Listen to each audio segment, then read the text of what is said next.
Salam, hər vaxtınız xeyir olsun. Bu günləri mən sizə bu sınavımızın video izahını göndərirəm. Gəlin başlayaq. Deyir ki, ümumiyyətcə başlamazdan əvvəl sizə bir şey deyim. Sualı işləyəndə, suala baxanda bizim müəllimimizin bir sözü var idi. Sualdan heç vaxt qorxma. Suala elə yanaş ki, o sual sənin özününki olsun. Birinci sualı özününkiləşdir. Özünə məxsus elə və suala hər tərəfli yanaş. Ondan sonra başla sualı işləməyə. İkinci mənim öz sözümü sizə onu deyə bilərəm ki, sualın tərkibində, şərtində, bax şərt bu hissədə sən 50% həll edirsən. Əgər sən sualın şərtini yaxşı dərk edəsən, diqqətlə baxsan, içində gizlənən ipuclarını tapsan, artıq 50% yazmısan. Yerdə qalan 50% isə sənin məntiqi və sualları düzgün texnika ilə işləmək və bir də ki, özünün nəzəri bilikləri əsaslanır. Yəni bunları balansda qorusan, demək olar ki, sualların hamısının əjdahası olacaqsan. Gəl birinci sualdan başlayaq. Deyir, hansı sözün yazılışını iki formada düşünmək olar? Bax, bizim iki dənə ipucumuz var. Yazılış var, iki var. Aha, deməli biz yazılışını iki formada düşünülə bilən sözü tapmalıyıq. Qanadlı sözü. Qanadlı sözünü çıxıram. Niyə? Çünki 3 dənədir. Biri var deyirəm ki, qanaddır. Biri var deyirəm ki, qanadlı. Bir də var deyirəm ki, qanaddır. Feil kimi, sifət kimi, isim kimi. Hər üçünün tələffüzü eynidir, amma yazılışları müxtəlifdir. 3 dənə oldu, səndən 2 istədiyinə görə çıxırsan. Ondan sonra baxırsan kitab sözünə. Bir cür yazılışı var, bir cür tələffüzü var. Çıxırsan. Ondan sonra onlarla sözü. Onlarla sözü onlarla şəklində tələffüz olunur. Onlarla. Və onlarlanı sən iki nitq hissəsi kimi düşünsən də bir cür yazılışı var. Onlarla, onlarla. Biri var deyirəm ki, onlarla getdim, əvəzlik kimi, yəni onlar ilə, onlarla. Bir də var deyirəm ki, onlarla. Say baxımından çoxdur. Yəni ki, çoxluqdur. Bunlar amonim deyil, çünki niyə başlanğıc forması fərqlənir? Birində başlanğıc forma onlarladır, birində başlanğıc forma isə onlardır. Yəni buna görə də fərqlənir. Başlanğıc forma fərqləndiyinə görə amonim hesab olunmur. Bu öz yerində. Bunu çıxıram. Amma tələffüzü də bir cür olduğuna görə, yazılışı da bir cür olduğuna görə çıxırsan. Dinmək də onun kimi. Amma xalaya sözümüz var bizim. Xalaya sözümüzün tələffüzü bir cürəndir. Amma iki cür yazılışı var. Biri var deyirəm ki, xalaya. Bir də var deyirəm ki, xalıya. Gördünüz? Biri xalaya, ananın bacısıdır. Xalıya isə xalça mənasındadır. İki cür yazılışın bir cür tələffüz forması var. Ona görə cavabın olur B variantı. Mən Instagramda paylaşdığım videoda bunu izah eləmişdim. Ondan sonra baxırıq ikinci sözə. Deyir, hansı sözlərin yazılışı və tələffüzü eyni, leksik mənaları isə fərqlidir. Şərtə yenə baxırıq. Şərt bizdən nə istədi? Bu nəyin tərifidir? Amonimin tərifidir. Deməli, biz nəyi tapmalıyıq? Amonimləri tapmalıyıq. Birincidə A variantında qanla dan sözü doğrudur, kül sözü pozur. Çünki kül sözünün amonim versiyası yoxdur. Aha. Kül sözün anonim versiyası yoxdur. İndi biri çıxıb deyəcək ki, nətər yəni biri var kül, biri var ki, kül məsəl üçün hər hansı bir şeyin yanır qalığı yerdə mənasında kül, biri də var ki, kül çoxluq deməkdir. Yəni kütləvi mənasında var, çoxluq mənasında külün cüzə nisbəti var ya. Əzizim, buradakı külla arasında fərq var. Biri küldür, biri küldür. Və biz deyirik ki, amonimin tələffüzləri və yazılışları eyni olmalıdır. Hani bunun yazılışı eyni oldu? Xeyr, eyni olmadı. Ona görə deməli A variantını çıxırsan. Ondan sonra B variantın ona görə çıxırsan ki, bal və yay sözü amonimdir, hiss sözü amonim deyil. Sənin o fikirləşdiyin, ağlından keçirtdiyin o hiss var, biri var duyğu mənasında hiss, bir də var ki, tüstü mənasında hiss. Onun biri hissdir, biri hissdir. Yenə yazılış fərqi var. Ona görə bu da amonim deyil. Çıxırsan. Su, yoldan. Don. Burada su sözü pozur. Suyun amonimi yoxdur. Burada isə ağız sözü. Ağız sözü yalnız çox mənalı sözdür, pozur. Amma mənim bax gözəl göyçəyim bulud, çiçək və kran sözləri. Bulud bir səmadakı bulud. Bir də var ki, boşqab bulud, çiçək bir Gül mənasında çiçək, bir də xəstəlik mənasında çiçək var. Su çiçəyi xəstəliyi, çiçək xəstəliyi deyirlər. Bir də var kran. Biri var ki, toy çəkilişlərini eləyən kran, bir də var ki, kran alət mənasında, maşın mənasında. Ona görə də bu amonimdir. C variantı sənin cavabındır. Ondan sonra yoluxmaq sözünün tərkibinə görə təhlillə bağlı doğru fikri müəyyən edin. Gəlin birinci sözün tərkibinə görə təhlil eləyək. Sözümüzün kökü yol, yoldan yoluq, maqməqdə qrammatik. Aha. Əgər kimsə fikirləşirsə, yol sözü necə sözün kökü olar? Yoluxmaq hara, yol hara? Deməli biz hər hansı bir xəstəliyə yol vasitəsilə tutuluruq. Nəfəs yolu vasitəsilə, ağız yolu vasitəsilə, nə bilim hər hansı bir yolla biz bu xəstəliyə tutuluruq. Yəni bir istiqamət, bir yol olmalıdır, bir gedişat yolu olmalıdır. Ona görə sözümüzün kökü yoldur. Kök və qrammatik şəkilçidən ibarətdir, yanlışdır. Leksik şəkilçi də var. Feildən düzəlmiş feildir, yanlışdır. Sənin buradakı yol başı olmaqdakı yol deyil, gediləsi yoldur, isimdir. Feildən düzəlmiş feil deyil, isimdən düzəlmiş feildir. Sadə sözdür, xeyr, düzəltmə sözdür. Başlanğıc formada olan feildir, səhvdir. Əgər maqmək burada olmasaydı, başlanğıc formada olardı. Maqmək şəkilçisini sən görsənsə artıq orada qrammatik şəkilçi varsa, başlanğıc formadan çıxıbdır. Ondan sonra kök və başlanğıc forma fərqli hissələrdir. Bəli, kökün sənin yol isimdir, başlanğıc forman isə yoluq feildir. Ona görə cavabın olur E variantı. Ondan sonra 4-də doğru fikri müəyyən edin. Aha, sözün leksik mənasının tapılma yollarından biri amonimdir. Bu kitabda belə qırmızı hərflərlə yazılıb ki, səhvdir. Niyə səhvdir? Sözün leksik yolunun tapılma yolları sinonim, daha doğrusu yaxın mənalı sözlərdir, əks mənalı sözlərdir. İlkin mənanın izahıdır. Bir də ki, düzəltmə və yaxud da mürəkkəb sözlər üçün tərkib hissələrinin parçalanmasıdır. Amonim sözlər sözün leksik mənasının izah yolu ola bilməz. Niyə ola bilməz? Çünki amonimlərdə tamamilə fərqli 2 bir-birindən, 3 bir-birindən fərqli leksik mənalar var. Yəni sən kiməsə hər hansı bir sözün leksik mənasını izah eləyəndə, tutaq ki, mən uşaqlara izah elədə belə deyirəm. Bax, tutaq ki, gəlir bir nəfər səndən soruşur ki, ay filan kəs, bəhmən kəs, qol nə deməkdir? Aha, sən bu qol sözünü buna izah eləməlisən, leksik mənası nə deməkdir? Başlayırsan amonim sadalamağa. Deyirsən ki, qol var bir insanın qolu, qol var bir imza mənasında qol, qol da bir də var qapıya vurulan futboldakı qol. Bu da yazıq sənə gözünü döyüb baxacaq ki, nə danışırsan sən? Mən nə bilim sən hansını deyirsən. Gördün, aləmi qatdın bir-birinə. Sən ya qol sözünün yaxın mənalısını izah eləməlisən, ya əksini izah eləməlisən, ya ilkin mənanı izah eləməlisən ki, o yazığa çatsın. Başa düşdün, niyə amonim olmaz? Ondan sonra çoxmənalı sözlər həm eyni, həm də fərqli hissəsi ola bilər, tamamilə yanlışdır. Həm eyni, həm də fərqli hissəsi ola bilən amonimlərdir. Çoxmənalıdır, sinonimdir, antonimdir, yalnız və yalnız eyni hissəsinə mənsub olmalıdır. Sinonim sözlərdə amonim sözlər kimi məcazilik şərtdir, tamamilə yanlışdır. Ümumiyyətcə məcazilik çoxmənalı sözlər üçün şərtdir. Nə amonim, nə də sinonimdə belə bir şərtimiz yoxdur. Eyni söz müxtəlif qrammatik mənalar ifadə edə bilər, əlbəttə edə bilər. Eyni söz müxtəlif qrammatik mənalar ifadə edə bilər. Məsəl üçün sözüm var, üz sözü. Üz sözünün bir qrammatik mənası var, çayda üzmək, feil kimi. Bir dənə də qrammatik mənası var, insan üzü. Gördün, amonimlərdə zaten eylədir. Eyni söz müxtəlif qrammatik mənaları ifadə edir. Doğrudur, çıxıram və E-yə baxaq. Dadlı və dadsız sözlər leksik antonimlərdə tamamilə yanlışdır. Çünki sözün kökü eynidir. İkisində də sözün kökü daddır.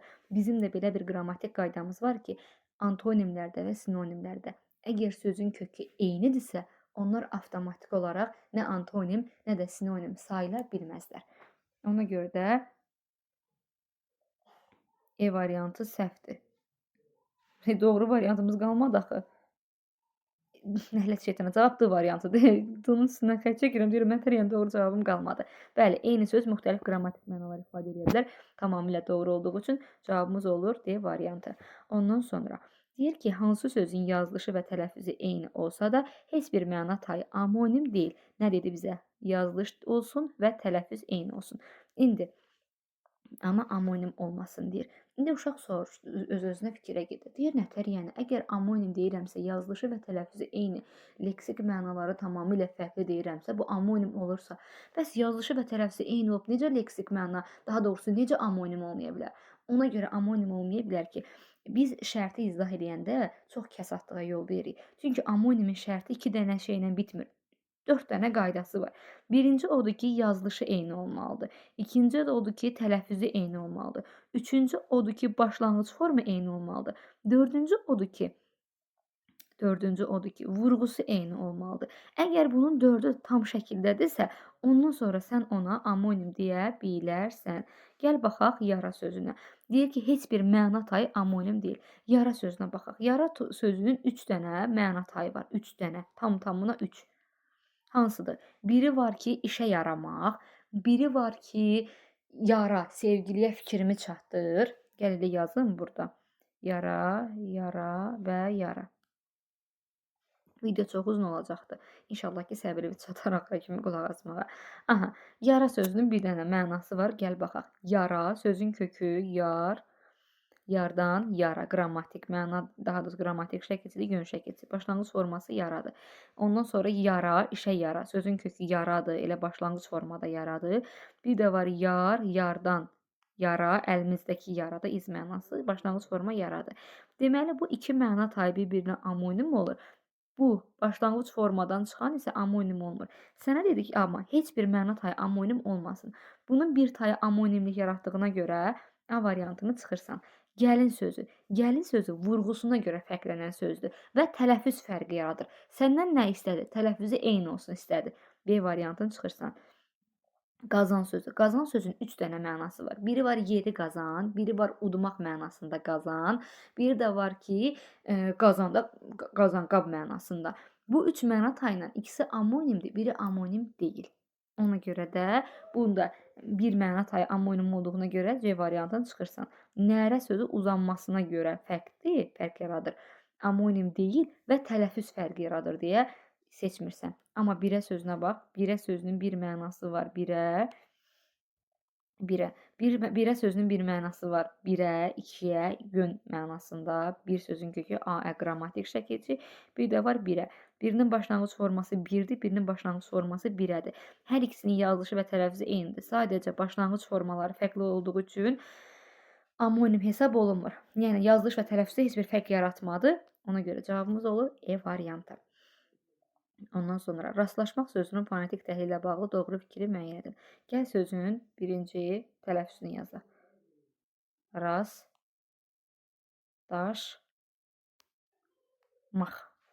Aha, samit cütliyi işlənmişdir. S-dır. Var. Yanaşı işlənibdir.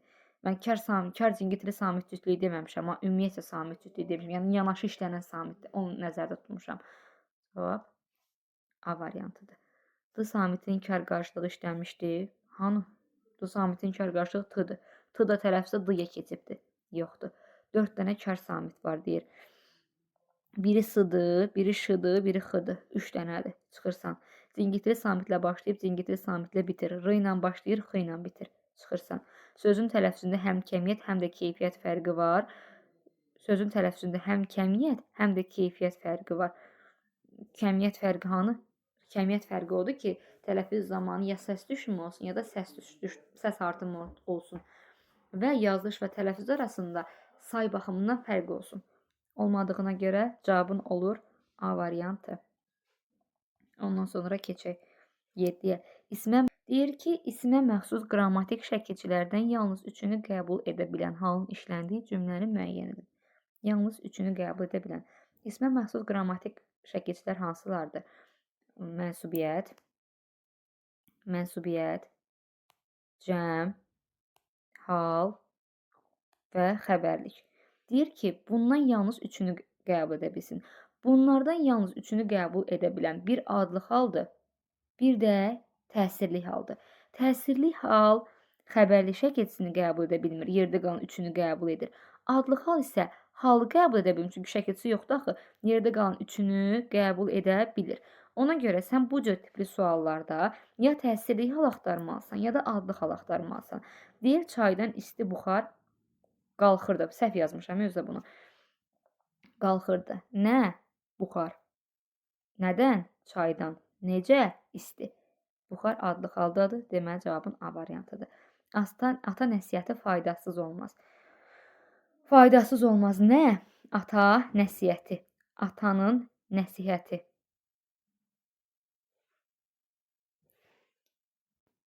Aha, ata nəsihəti faydasız olmaz. Faydasız olmaz nə? Ata nəsihəti. Bax burada 7-də 2 dənə ya yanlışlığa yol vermişəm. Artıq pis oldum. Çünki 7-də 2 dənə cavab var. B variantı da cavabdır, A variantı da. Ata nəsihəti, atanın nəsihəti. Burada nəsihət sözü adlı haldadır. Yəni onu da götürə bilərsən. A və B variantıdır. Kim A və B yazıb? İkisindən biri doğrudur. Yeni şəkilli kitaba baxdım. Baxdım nəyə? Kitaba. Yönlükdür. Hər dördünü də qəbul edə bilir. Aynurun sözlərinə fikir verməyib getdilər. Sözlərinə Aynurun yəni yiyəlikdir, biri yönlükdür çıxırsan. Məktəbin direktoru bizə güldükləri üzrə cavab verdi. Burada da 3 dənə sözüm var. Üçü də biri yiyəlikdir. Məktəbin direktoru. Məktəbə 3 dənə cavab verir. 7-də hətta. Ay Allah, mən bunu niyə səhv eləmişəm belə. 7-də 3 dənə cavab var hətta. Məktəbin direktoru. 3 dənə adlı hal var. Cavab A, B, 7. Nəysə, əsas odur ki, mən səhv eləsəm də siz bu səhv eləməyin. Əsas oda öyrəndiniz ki, ismə məxsus qrammatik şəkilçilərdən yalnız 3-ünü qəbul edə bilən hal adlı haldır və təsirli haldır. Mən bunu niyə səhv eləmişəm, bilmirəm. Nəysə. Ondan sonra 8-ə baxaq. Deyir, Aytacın qışqırığı gəncləri əsəbləşdirib getməyinə səbəb oldu. Cümləsində işlənmiş isimlərin hallarını ardıcıllıqla cümləsində işlənmiş isimlərin hallarını ardıcıllıqla göstərin. Bax, işlənmiş isimlərin deyir. İsim axtaracaqsan sən. Aha. Aytacın qışqırığı gəncləri əsəbləşdirib getməyinə səbəb oldu. Deməli, səndə hal şəkilsi qəbul edilmiş 3 dənə sözün var. Amma ikisi isimdir. Aytacın və qışqırıq sözləri. Biri yiyəlik haldadır, biri adlı haldadır. Cavabın olur C variantı. Gənclərin sözü gənc sözü sifətına görə götürmürsən. Aha, 9-cu söz. Antonim olmayan cərgəni müəyyən edin. Antonim olmayan cərgə. Əsil, saxta, gözəl, eybəcər, şirin, acı, xatırlamaq, unutmaq, xoşbəxtlik, bədbəxtlik. Nətər oldu? Cavab çıxmadı. Cavab var. Cavab A variantıdır. Niyə A variantıdır? Ona görə A variantıdır ki, əsil var, saxta var. Bizim bu əsil sözümüz, bax, biri var əsl, biri də var əsil. Bu əsl var ha, bu saxta ilə antonimdir. Əsil, nəsil, kök mənasını ifadə edir. Ona görə sənin cavabını ödəmir. Cavabın olur A variantı. Vaxtında onda paronimləri oxu. Sonra ona baxaq. Sinonimlərlə bağlı doğru fikri müəyyən edin. Doğru. Sinonimlər həm eyni, həm də fərqli diksiyası ola bilər. Səhvdir, dedim axı, ancaq amonim üçün keçərlidir. Əks mənalı sözlər terminoloji olaraq sinonim adlanır. Xeyr, antonim adlanır. Şirin və şəkər sözləri eyni nitq hissəsi olduğu üçün sinonim hesab olunur. Xeyr, şirin sözü sifətdir, şəkər sözü isimdir. Çıxırıq D variantına. Sinonimlər leksik və qrammatik olmaqla 2 yerə bölünür. Tamamilə doğrudur.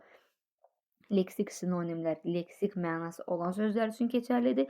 Qrammatik sinonimlər isə köməkçi nitq hissələri və şəkilçilər arasında olan sinonimlikdir ki, buna da qrammatik sinonim deyirik. Cavabımız olur D variantı. Bütün yaxın mənalı sözlər sinonim hesab olunur. Tamamilə yanlışdır. Məsəl üçün deyirəm ki, bivəfa, bir də vəfasız. İkisinin də yaxın mənalıdır. Yaxın mənanı ifadə, eyni mənanı ifadə demək olar. Amma kökləri eyni olduğu üçün sinonim hesab olunmur.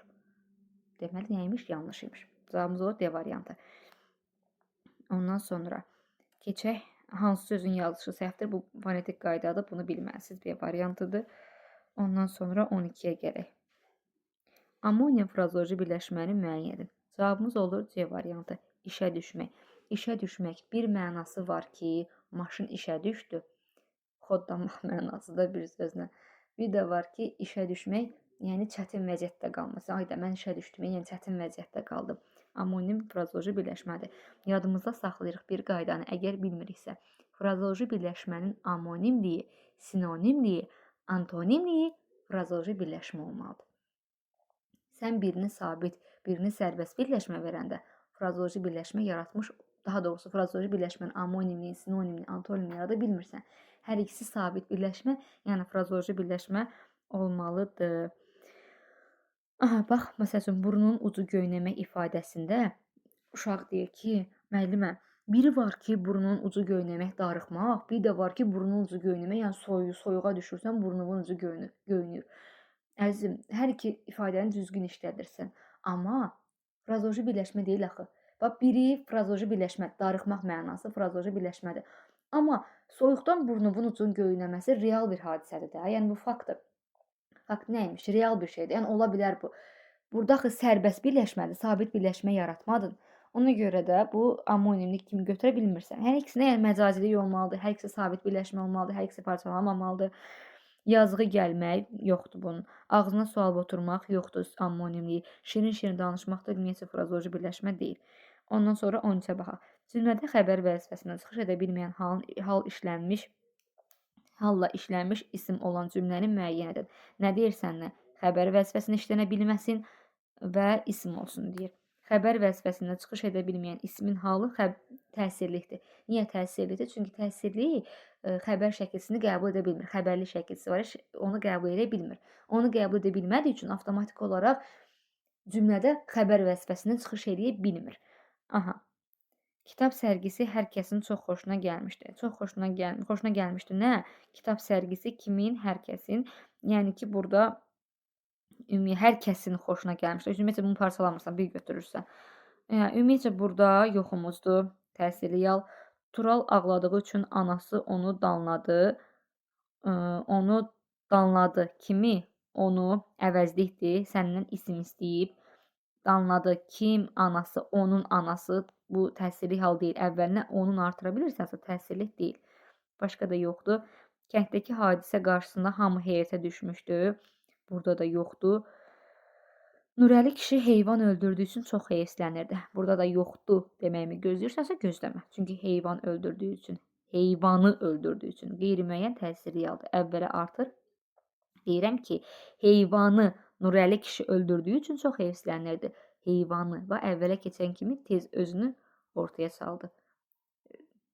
Özünü biruzə verdi. Xoşqədəm xanım onun şəkilçisini tapıb verdi. Və beləliklə olduğu qeyri-müəyyən təsirli hal müəyyən təsirli hal çevrilir. Əvvələ keçirəndə. Cavabın deməli nəymiş? D variantıymış. Aysu şəhərdə yaşadığı üçün kənddəki işlərdən xəbərsiz idi. Burada heç nə yoxdur. Ondan sonra baxırıq 14-ə. Deyir ki, hansı sözü isimin iki halında düşünmək olmaz? Bax, çox qəşəng sualdır. Deyirəm ki, toyuq balalarını apardı. Apardı. Nəyi? Toyuq balalarını. Kim? Filan kəs. Burada söz nə olur? Toyuğun balaları. Yiyəlik haldadır. Bir də var deyirəm ki, toyuq balalarını apardı. Toyuq öz balalarını apardı. Aha, orada da nə oldu? Adlı halda oldu. İki halda düşündün, çıxırsan. Ondan sonra ana sözlərini diqqətlə dinlədi.